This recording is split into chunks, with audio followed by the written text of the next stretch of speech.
Jagrata, Jaya Masters. The path is actually very, very simple. Not simple to do, but simple to walk, to comprehend. We make it very, very complicated. The clues are there all the time. I've laid it out for you before. If you get what you want, you're happy. Anywhere from this is good to ecstatic. If you get what you want.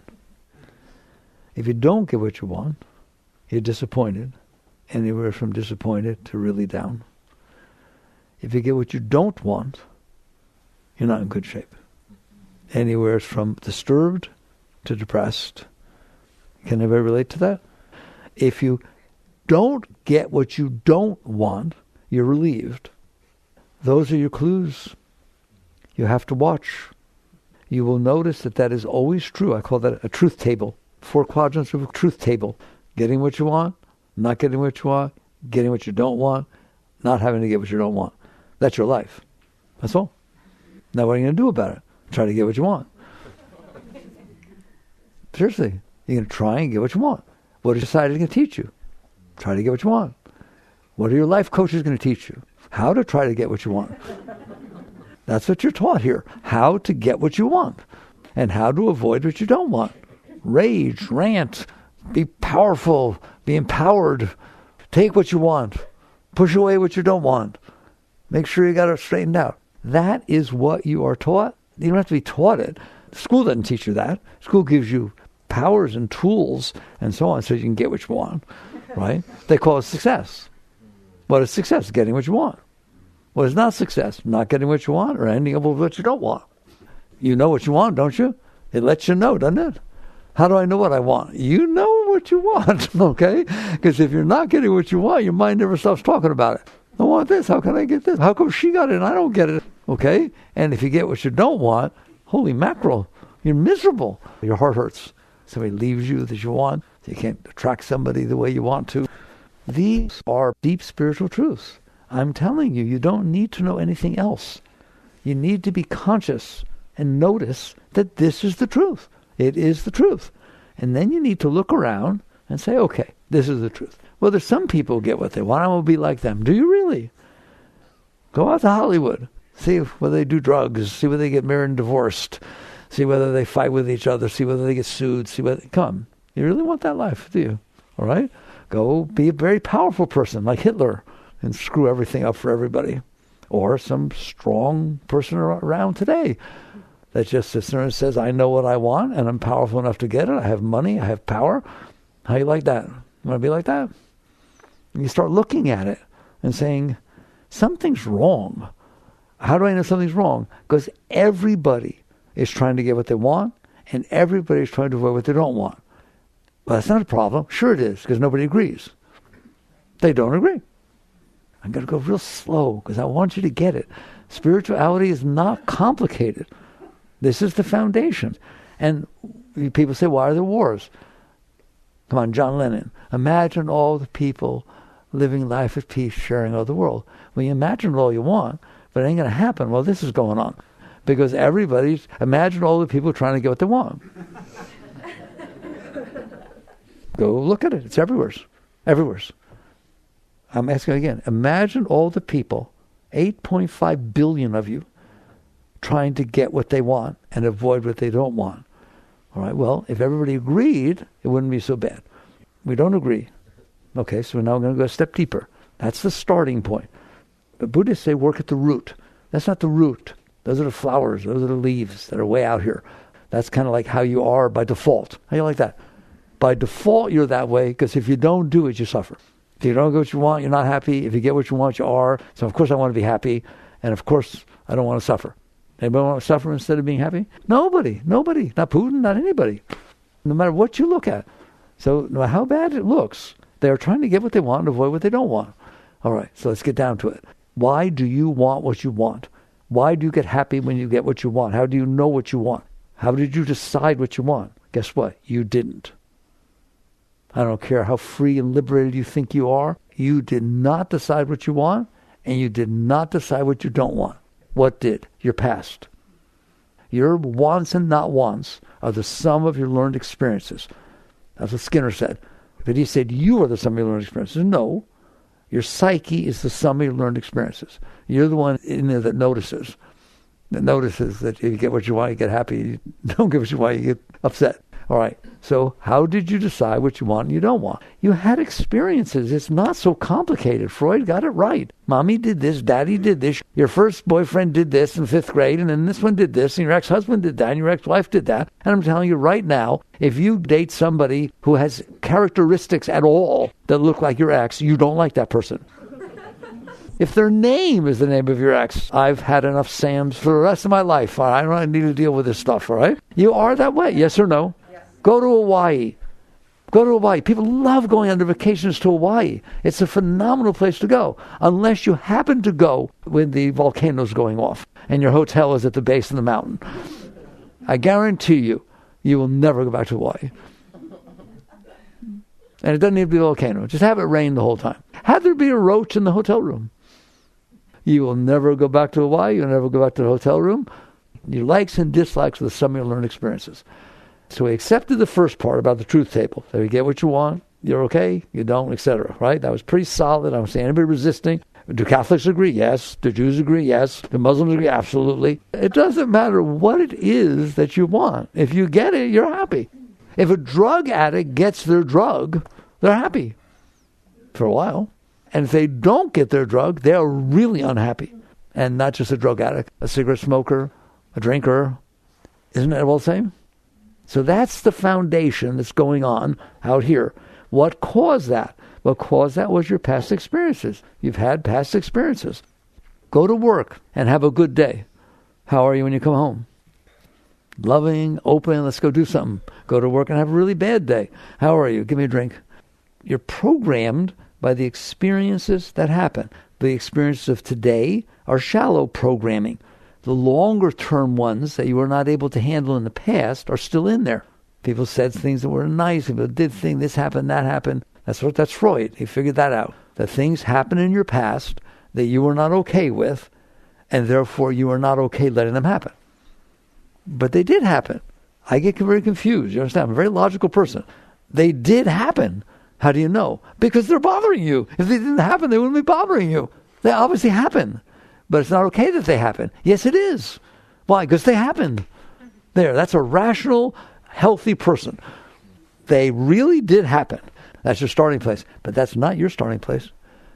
Your starting place is resistance. We're going to keep going deeper and deeper. No, it's not okay that this happened. It wasn't fair. It wasn't right. It wasn't just. It's not nice. I don't have to put up with this. Guess what? It doesn't matter if it's fair. It doesn't matter if it's just. It doesn't matter if it's nice. And you do have to put up with it. Why? Because it happened.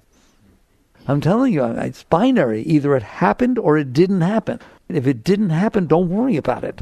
It didn't happen. If it did happen, you're never going to make it not have happened. Take it back. It doesn't matter. I'm so sorry. I really didn't mean to say that. It doesn't matter. You're going to be so sensitive next time. I don't believe you. I don't believe you. There's no getting rid of it except one way.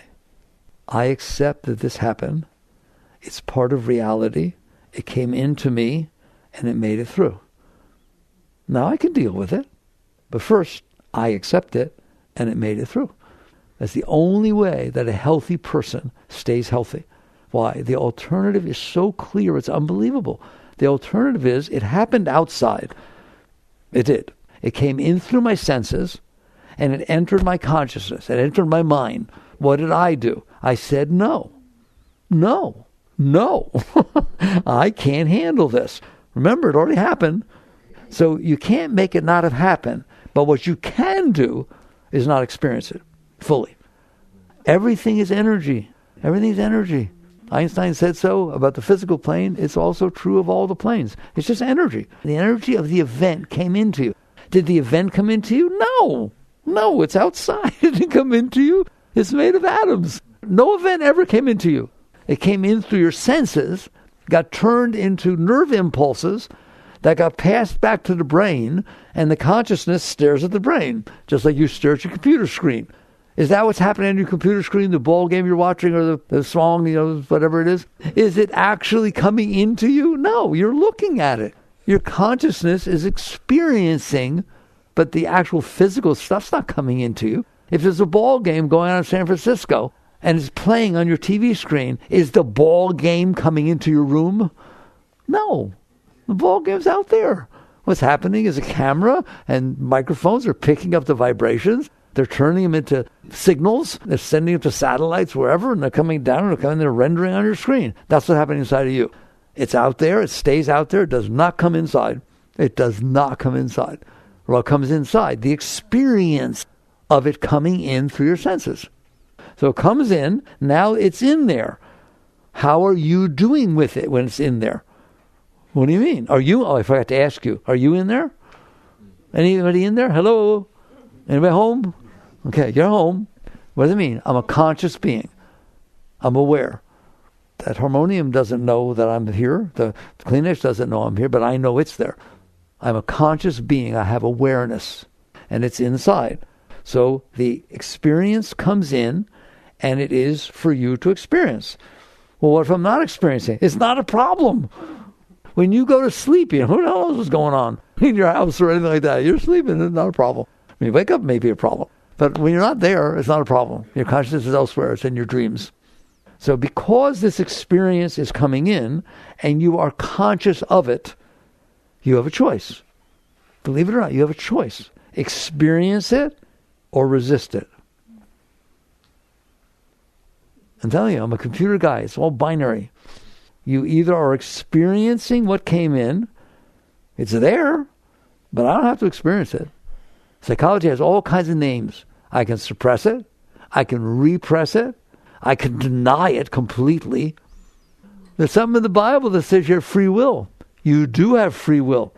You in there, the consciousness, the awareness of being. You have the right to try to resist the event that took place. You have the right to accept what took place.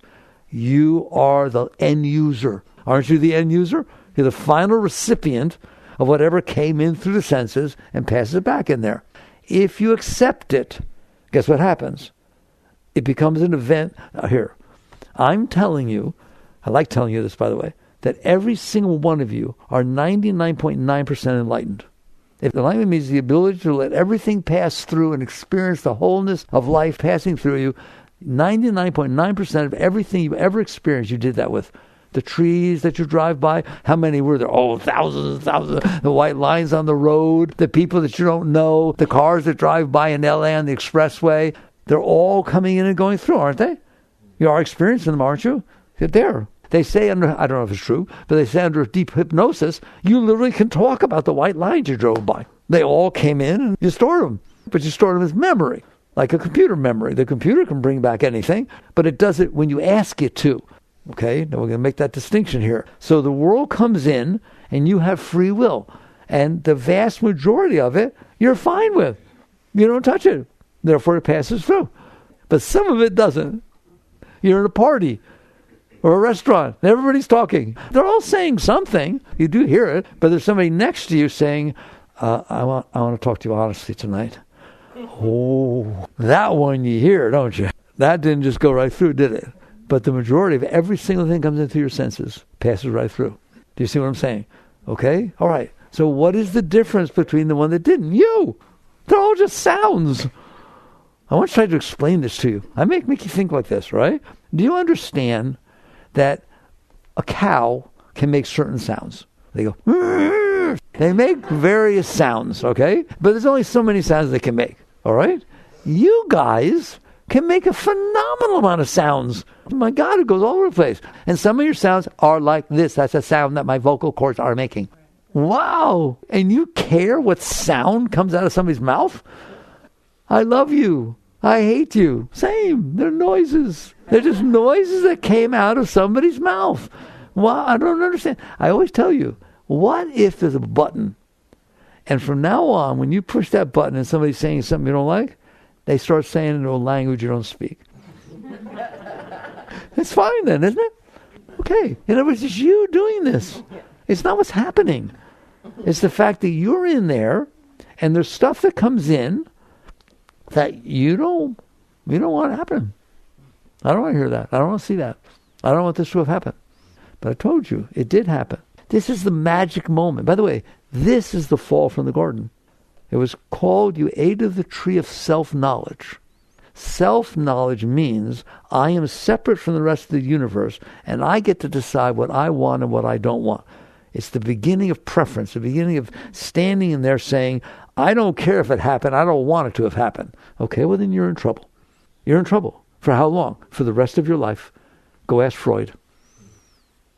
They took my blanket away too soon. I don't like it. Now I hate blankets, or I love blankets.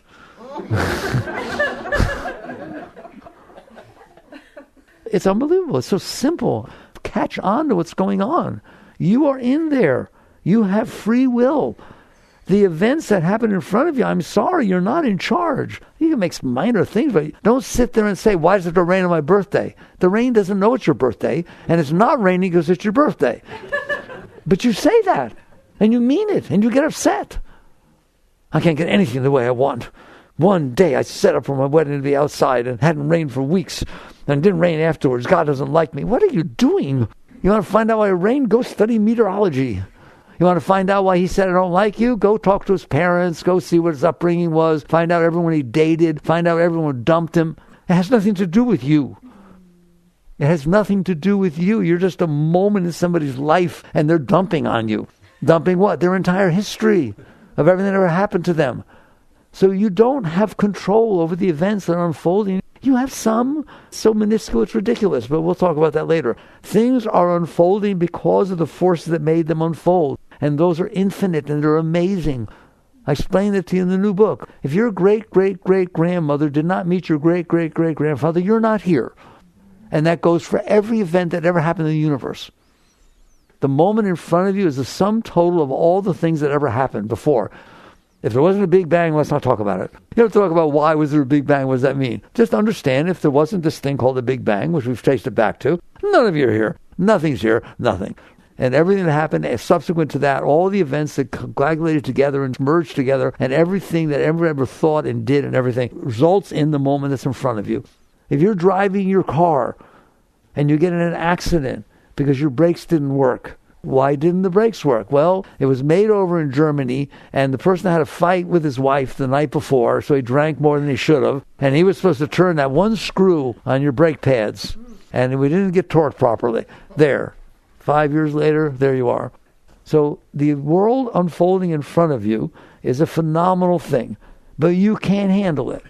Why? Because you have built inside yourself preferences and concepts and views and opinions that said, I have the right to have it the way I want. Good luck. No one has ever got it the way they want. Ever. I mean, for a moment, yes. But it's not going to stay that way. It can't stay that way. It keeps moving. So you're in here, and you have the right to either accept or resist the experience that came into you as an energy passing through your senses. And you resist. What happens if I resist? It stays in there. I've taught you this. As the new book goes very deep into this. If you resist it, it stays in there. The Hoover Dam is resisting the Colorado River. Guess what happens? It better have a lot of people maintaining it for a very long time because that river's trying to flow through. That dam's not going to stay there. What happens to the little tiny hole in the dam? The Colorado River tries to come out. There's a leak. No, there's not a leak. It's the river trying to push its way through. If you resist the energy of an event that comes into you, any energy, I don't care if it's fair or not, it has nothing to do with it. I don't have to talk about fair or just. I just have to say, did it happen? You can't make it not happen because it wasn't fair. That doesn't change that it happened. It happened. We can analyze it later. But right now, it is a reality of an event that took place. Either you accept that it took place or you resist that it took place. What happens if you accept that it took place? The same thing as the other 99.9% of everything that you let come in and pass through. It passes through. My parents got divorced when I was young. What effect did that have? I had two fathers. I had two mothers. I moved. Was that okay? When was it okay? It's what happened. What happens if you don't accept it? What if you resist it? I don't want them to get divorced. It's terrible. I want my mommy and daddy to stay together. Then you resist it. And what happens? It stays in there. Freud gave it a name, suppression. What he didn't study is what is the power within you that has the right to suppress. What is suppressing? He studied what got suppressed and what effect it has because it got suppressed. I want to know who's suppressing. Who's the dam in there? And the answer is you. The consciousness has a power. Literally, the power of will. The power of will is the concentration of consciousness. If I hold a magnifying glass up to the sun, that gets concentrated power, doesn't it? It can burn things. Not normally it doesn't. Consciousness is everywhere. If you concentrate your consciousness, focus it on something, it creates a power. And that power has the power of will. That is the power of will. The concentration of your consciousness. So when mommy and daddy get divorced, let's pick that one, I could pick anything, it's uncomfortable in there. Things have to change. You understand that? And so you concentrate on it. You fixate on it. It's not that you don't ever think about it. You think about it all the time. I don't like that it happened, and I don't like it. I don't like my stepfather. I don't like my stepmother. I don't like that I had to move, and I don't like to have 2 Christmases. I don't like it. What are you doing? You're focusing your consciousness on that event. Are there other events going on in your life? Of course. You're still in school. You got friends. You got this. But no, you don't. You're focused on that. And that focus of fixity of consciousness is a power. Wherever consciousness is focused, there's Shakti. This is ancient stuff in the yoga tradition. They talk about consciousness and energy. But they use one word, Chit Shakti. One word. We use them as separate words. Chit, consciousness, Shakti, power, force, all right? No, they are Chit Shakti, right? Just like they used to think there was electricity and magnetism. Any of you guys know anything about physics? They thought there was electricity and magnetism. They were separate forces. And they realized they're the same force. They're the same thing, called electromagnetism. They are the same force. If you approach it from this angle, it's electricity. Approach it from that angle, it's magnetism. They create each other. You can create electromagnets, and it creates magnetism. You can get a turbine that has magnets with a coil spinning inside, and it creates electricity. They're the same. It's the same thing with consciousness. Consciousness and energy are the same thing, Chit Shakti. So when you focus consciousness, which is what you're doing all the time, all right, you're conscious. When you focus your consciousness, you are projecting power. What power? God's power. Chit Shakti is what created the universe. So you're focusing that. That's so neat. We philosophically talk about what's written in the Upanishads and the Puranas and all that kind of stuff. But no, you're doing it every day. You do it from inside of you. Forget what everybody else said. You're a conscious being, and you have the ability to focus your consciousness, don't you? Generally, you focus your consciousness due to distraction. Something comes in, it distracts your consciousness to it. You're not willfully focusing it. It's being distracted by the events that are taking place. And there you are. Welcome. And so you're being distracted by your likes and dislikes. But when you focus your consciousness, it creates a force. And I'm telling you, and someday you will go deep enough in meditation to see it yourself, that when you don't do that, when you're open, completely open, everything passes through. You just be here now, it just comes in and it passes through. It's all the experience of life. You're experiencing your life. Divorce is part of the experience of life. Marriage is part of the experience of your life. I love you is part of the experience of your life. I hate your guts is part of the experience of your life. Everything, yin yang, everything is part of life, isn't it? By definition. In the Gita it says a line, I love this line of the Gita. Krishna says, I don't understand what's so complicated. If something is, then it is. If something's not, then it's not. What's so hard about that? Because you bring your judgments into it. That's not supposed to be. But it is. It's not fair. It doesn't matter. It's hard to listen to, isn't it? If it happened, it happened. Why are you judging it? What are you going to do? You have to accept that it happened. We can deal with it afterwards. We can look at it and see if there's ways we can raise the world and do different things. But if it happened and you resist that it happened, you can't help anybody. You will be of no use to anybody. Oh my God, there's blood. I can't handle blood. No, I can't. Well, then you're not going to help anybody that's bleeding. I can't handle war. I can't handle that people treat each other this way. Then you're not going to be able to help because you're resisting so much that you're unable to bring light and love into the situation. So a wise being understands this. I am in here and events take place. I have a choice. Accept or resist. Accept or resist. My tendency is to resist what doesn't feel good. If it comes in here and the vibration is not nice, I push it away. I push it away. And so do you. I push it away. No. What happens when you push it away? I don't have to go into psychology. It stays in there. Why? For the same reason the Colorado River can't flow downstream. Because there's something damming it. And what's damming it is your will. And there's only one reason that there are psychological imbalances inside. That's called a blockage.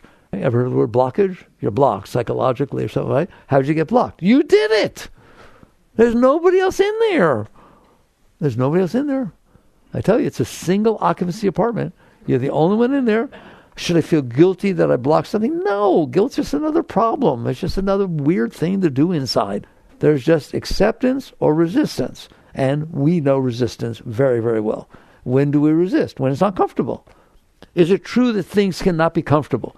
Is it true that somebody can massage you and it feels good, or somebody pushed too hard and it feels bad? Is it true that somebody can say words that are really... Here, watch this. You say to somebody, I love you. Intimate moment. I love you. I love you so much. I've never loved anybody this much my whole life. Yeah, I love you too. I don't understand. He said, I love you. Or she said, I love you. No, not like that. And so you resist it. And that's the end of that relationship. Okay, so you're in there resisting. And when you resist, I'm telling you, it stays in there. If you don't resist things, they don't get stuck in there. Because you are the only power inside. So what you do, however, is when it's not comfortable, you do resist. And when you resist, it stays inside. I go into this in the new book very, very deeply. It's something I saw back in the 70s when I first started to teach. I realized, wait a minute, energy comes in. It feels like energy, doesn't it? It's got power, it's got force, it's a vibration. And it comes in, and it's trying to pass through. Why? Everything passes through. It's just the whole universe, every moment, keeps changing, passing through. How can that energy stop? Because you resisted it. And I saw that, because it circles around itself. A circle, energy can move in a circle, can't it? It's still moving. It's just going around that. That's what a samskara is. That's literally what a samskara is. It's a blocked pattern of energy, karmic seed, a blocked pattern of energy that you're putting your will against, and therefore it has to move around the wall of the Hoover Dam. In this case, it swirls around itself so it can keep moving. Isn't that pretty neat? You got those in there, don't you? Well, how do you know they're still in there? Because they come back up by themselves. When you're asleep, when somebody says something that reminds you of what Father said, somebody comes and says to you, my God, Mary and Saul are getting divorced. And it brings up this, oh my God, the poor children. And it brings up all that stuff that you have inside. It all comes back. You start crying. Well, hello, you got some stuff in there. That's what we call it. You got some stuff in there. Somebody else says, oh, I hope they're all right. Let's give them a call. You're not giving them a call. Because all that stuff that happened, you couldn't handle when you were young, got stored in there, gets hit, and it comes back up. That is that energy activating. And so it then becomes a prominent force. And what do? You push it back down. You do everything you can. I don't want to see you, man. I don't want to talk to you anymore. You're a bearer of bad news. I don't want to talk to you. I need to be alone for a while. So what are you doing? Just try to push it back down. Push it back down. Okay, so you understand you're in there, conscious, and you're using your consciousness to resist what doesn't feel comfortable to you. And then that creates a pattern that you will really feel uncomfortable. And that will determine your whole life. If you're not careful, and you're not, that will determine your whole life. It will determine who you like, who you don't like, what you like, where you want to live, whether you want to get married or not, whether you have another child, what kind of job you like. Why do you have passion? Why do people feel passion for certain things? Because they got blocked in those areas. Somebody, a very nice life coach, talked to me once. They said, I try to teach my people to go after their passion. I said, that's beautiful. I try to teach my people, why don't I have passion for everything? It's an amazing world. You're sitting on a planet, spinning in the middle of nowheres. It's quite a place. We haven't found anything on any of the planet. You won the lottery, the biggest lottery that could ever be, way beyond super jackpot thing. You landed on a planet that every single moment of your life there's something going on. There's colors and sounds and things. Go to Mars. Don't bother. It's like go live in the desert somewhere. It's like, it's crazy. There's nothing. We've looked at everything with all these telescopes into Hubble. We haven't seen squat. Not an amoeba. Nothing. And you got all this stuff going on around you, and you're nothing but trouble. Nothing but problems. That's because you did this. Because you resisted this stuff, and you built it, and every day you're resisting stuff. Not just divorce or big thing. The fact that somebody didn't say hello. The fact that somebody was nicer to somebody else than you. The fact that somebody has a car that you wish you had. The fact that somebody got the corner office. The fact that somebody got the raise and you didn't. The fact that it's raining when you have to get out of the car and deliver something. It wasn't raining 5 minutes ago. Why does it have to be raining? The fact that the driver in front of you is driving slower than you want to go, or faster than you want to go, or the one behind you is trying to go faster, the one in front of you going too slow. None of it's okay. The fact that the light's about to change and you're in a rush. It's yellow. Should I go through or not? We are weird. And so basically you have this stuff, these patterns now inside that you don't realize it, you built them. But it's not blame. You shouldn't be ashamed that you did. It's kind of natural to put your hands up and push away what's not comfortable. But I'm telling you what's going to happen if you do that. If you push away what's not comfortable, it's going to stay in there. And you're going to be not comfortable more. If you store every single thing that ever disturbed you inside of you, what's it going to be like inside?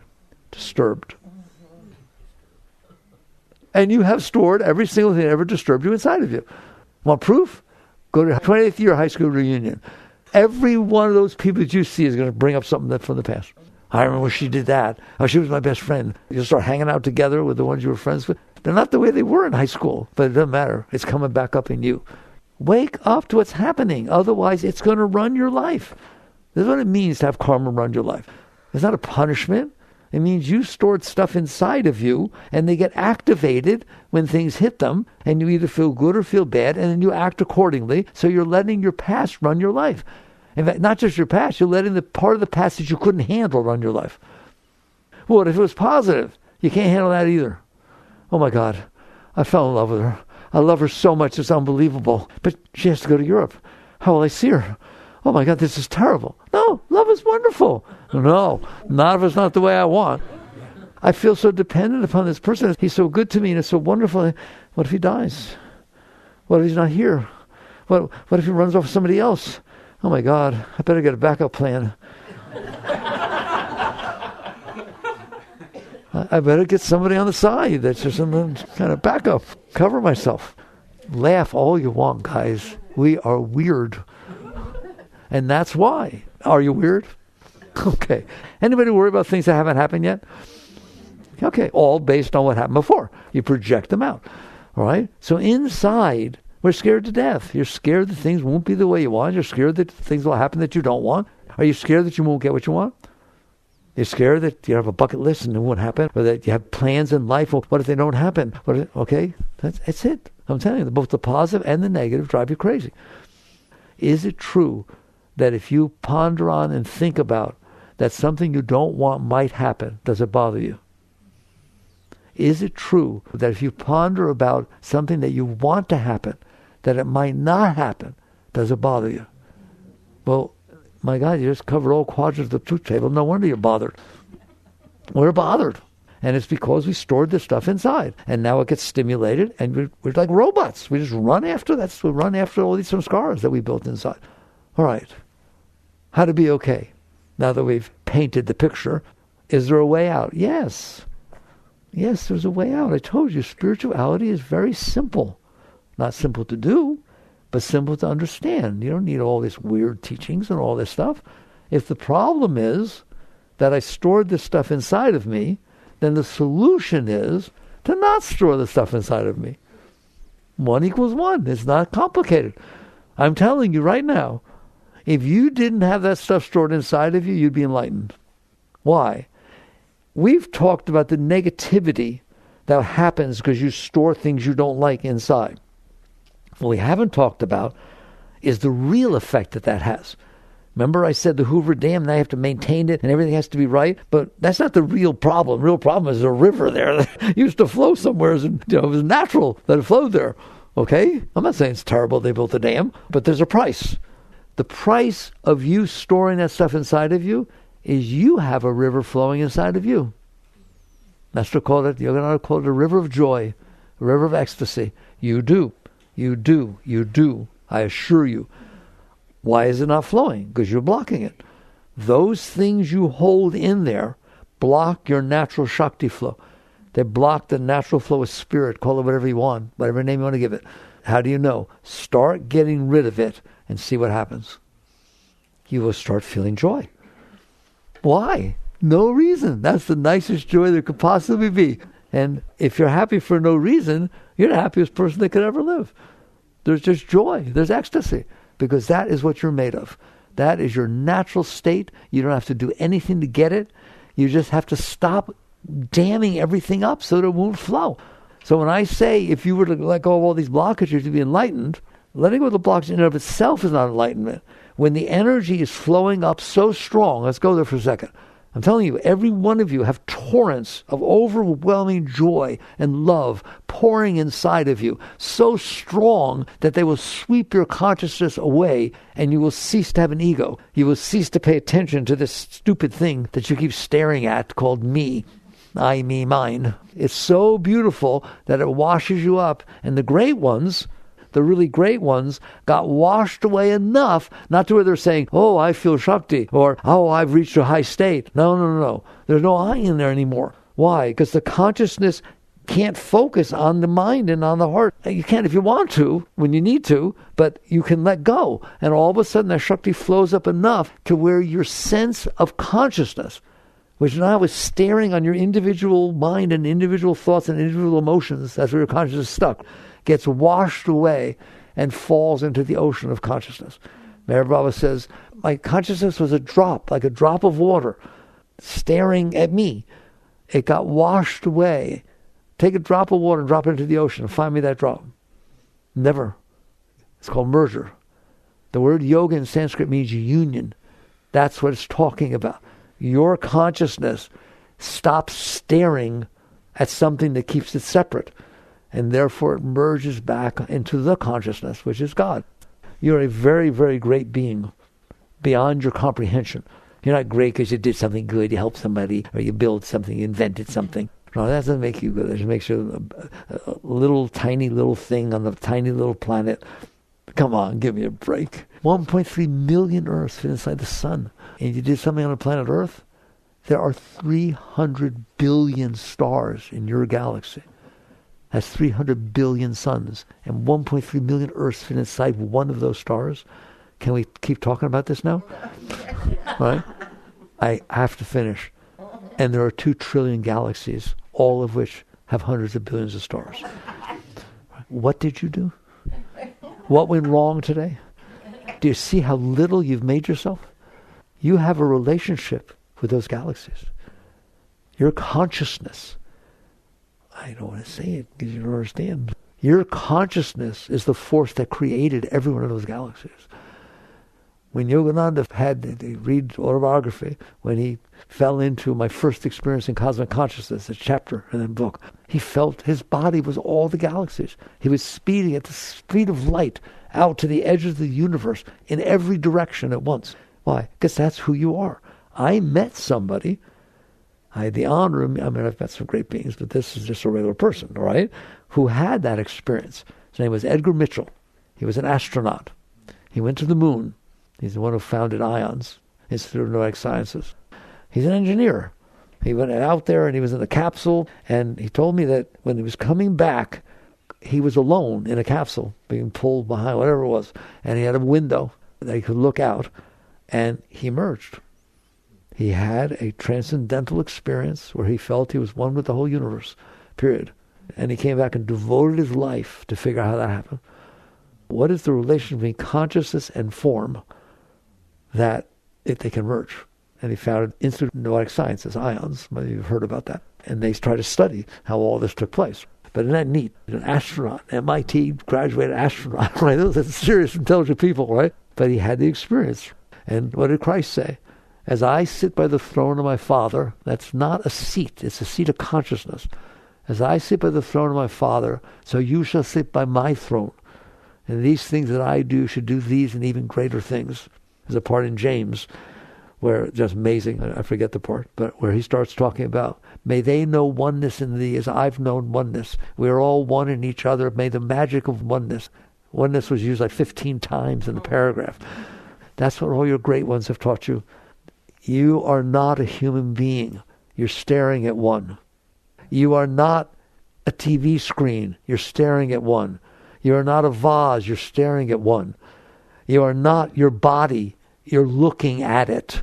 You're experiencing it. You are the experiencer, the consciousness, which is transcendent to this entire thing, but you are staring at it. Somebody wrote me the other day and said that I don't understand your teachings because you say that consciousness is in the body.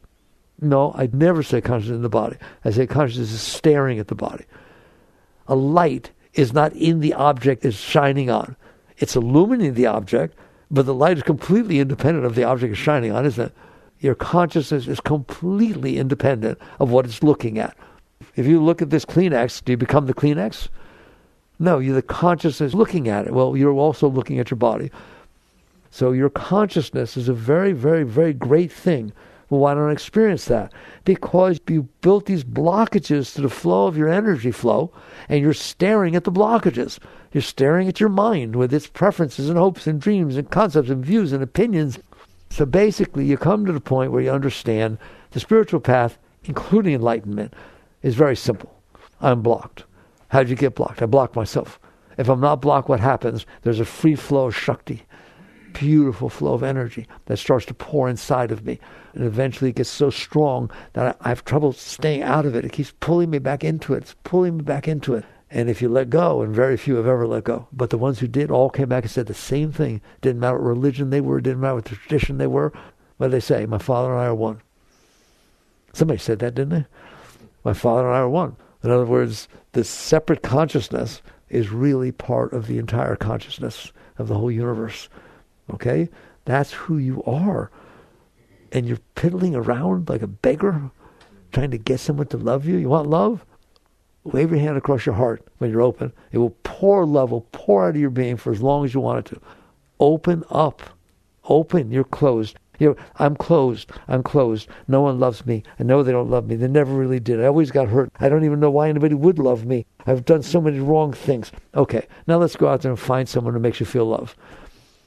You're doing every single thing you can inside to not feel love. And all of a sudden somebody, oh my God, I've never felt so much love. Well, that's a problem. It's not that he or she is the solution.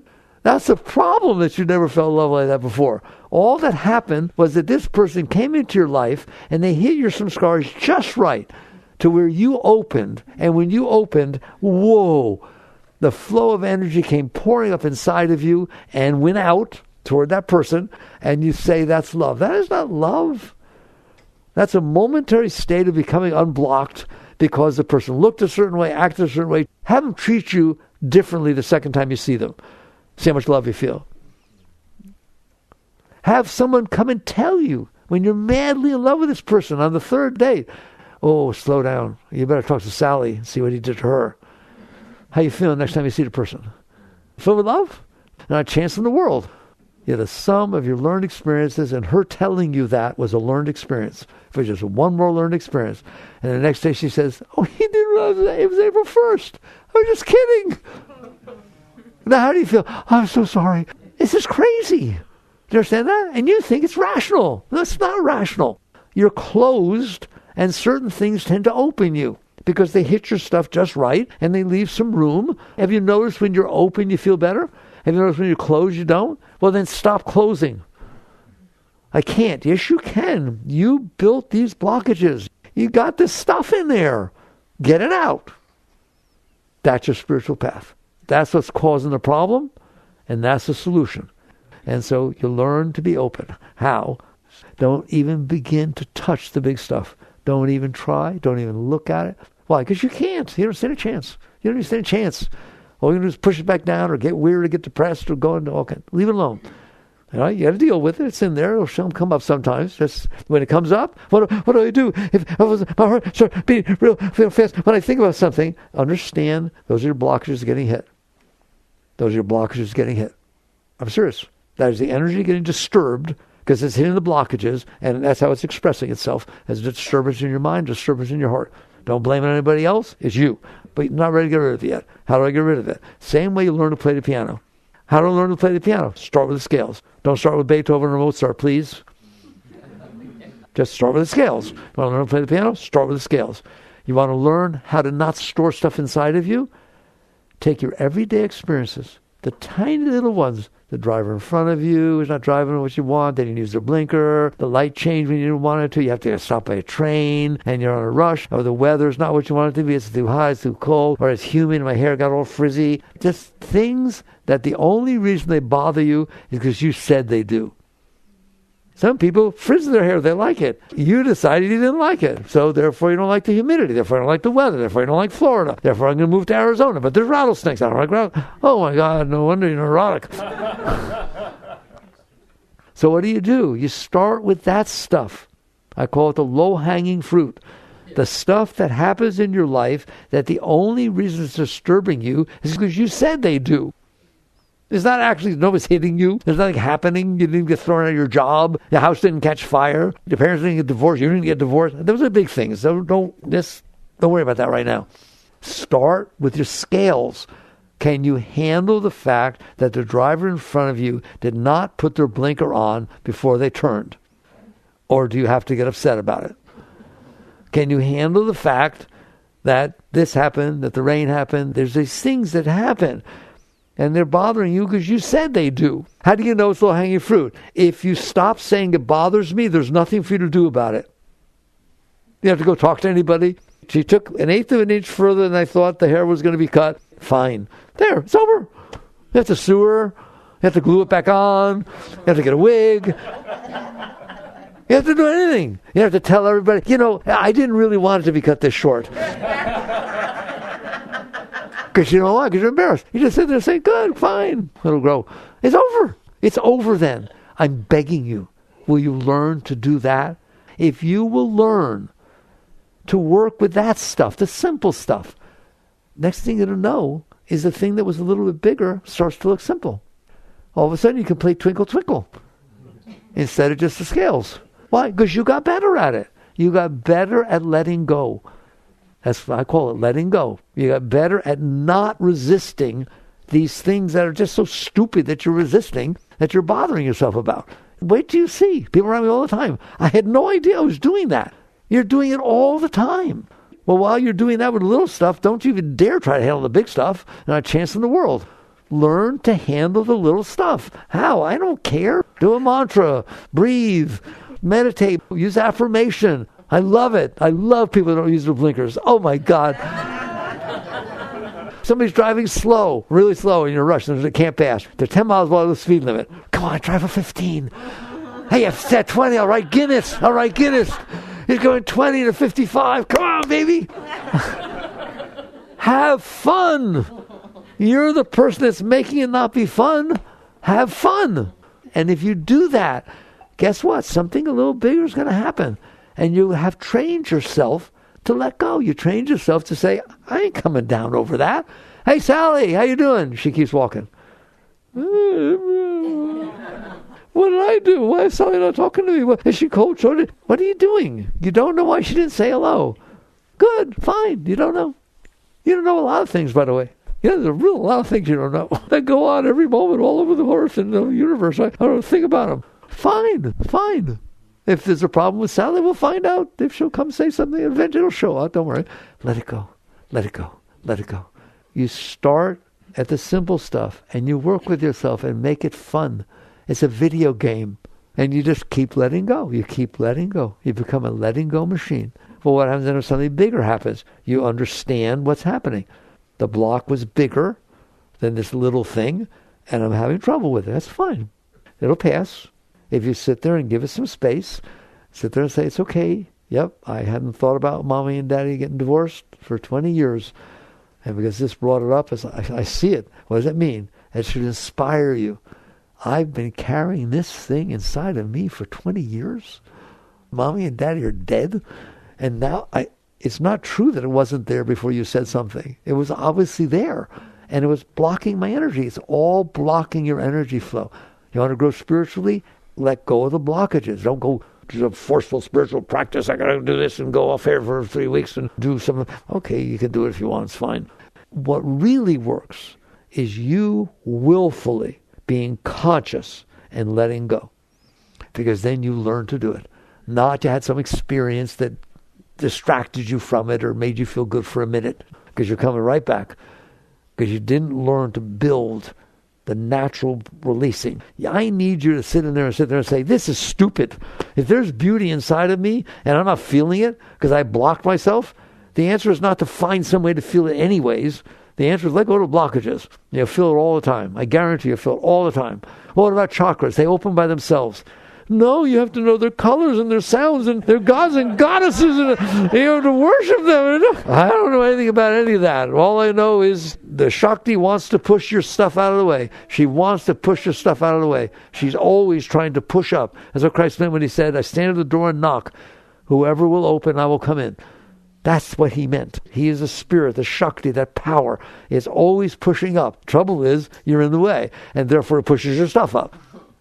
And you try to push it back down. If you will let go and learn to let go and learn to open and learn to use every moment of every day of your life to let go of yourself that's blocking you from everything you want, you will feel the chakras open. They will open.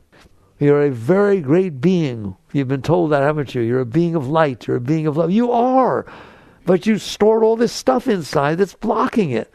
Get rid of that stuff and you'll know everything that everyone ever tried to teach you. Want to get rid of that stuff and work with it. And then what will happen? You'll let go of the little stuff. You'll become stronger, more powerful. And at some point, something big will come up. And you look at it and you say, I am not going to trade off this joy that I feel. I'm not going to do it. And so the whole key is relaxation. You relax in the face of the disturbance. Why? If you don't relax, you will participate in it. You will resist it. You will fight it. You'll do something with it. Try to rip it out. Try to push it down. If you relax and keep your hands to yourself inside, oh, it's hard for you. Something coming up. Your hands in there, don't you? You push things around. Sit on the hands and relax. Just relax. That's the time to do mantra very deep inside while that stuff's coming up. And what are you going to find out? It will make its way through. You may cry. It will make its way through.